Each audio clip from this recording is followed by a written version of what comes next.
1997. We will be interviewing Harry Bloxenheim. I am Larry Rosenberg. We are in Staten Island, New York, USA, and the interview will be in English.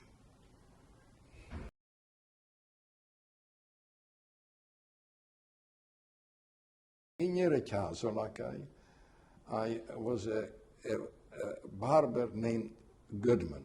He was, I would tell you that if there was a righteous person, he was a barber though, but this man, he was a righteous person. He wasn't religious. Was he Jewish? Jewish, yeah. And at that time, the yeshiva where I was learning, they had to struggle to get bread for breakfast. I found out that war widow's wife, whom I knew, she was the one who used to deal in the stamps, bread stamps, everybody. Through her, or through some manipulation, I got some bread stamps. And I changed this type of, in order I was always afraid that some of these stamps were not legal stamps, it was falsified. So I changed this for other stamps. She used to change me the other stamps, and I had the courage to go in there. You have to know if they caught me with those stamps. I mean, this was a lifelong prison for it. And who would be catching you? Who would be the authorities that would catch you? The Hungarian police. There was no Germans in Hungary at this moment. We saw Germans when the Germans went up to conquer Greece. Then the Hungarian government let them go through Hungarian territory. But besides us, we didn't see any Germans around in Hungary. Military, we didn't see any. So he found out about it. This Goodman had found out by coincidence, that I was able to secure some bread for the yeshiva and so on. And it was that in order to move around, I didn't wear my payas. Matter of fact, my payas was glued down to my head. And he made me a haircut so I shouldn't look Jewish. He was a very good barber, and he did a good job. So he looked at me and says, look, I will tell you something. First of all, he was reluctant to talk to me about it. But then he says, I would like to get involved in a certain mission.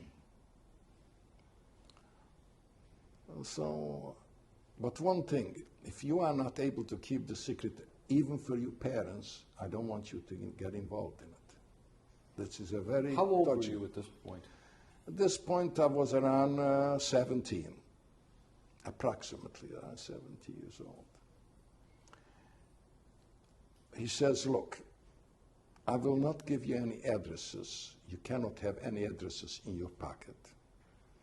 However, I will tell you when to go and where to go. You don't know me, I don't know you. But you have to understand, if you cannot live up to this, I don't want to be in the service at all. And he was told about me, they talked to him about me, that I was a youngster who understood certain situations.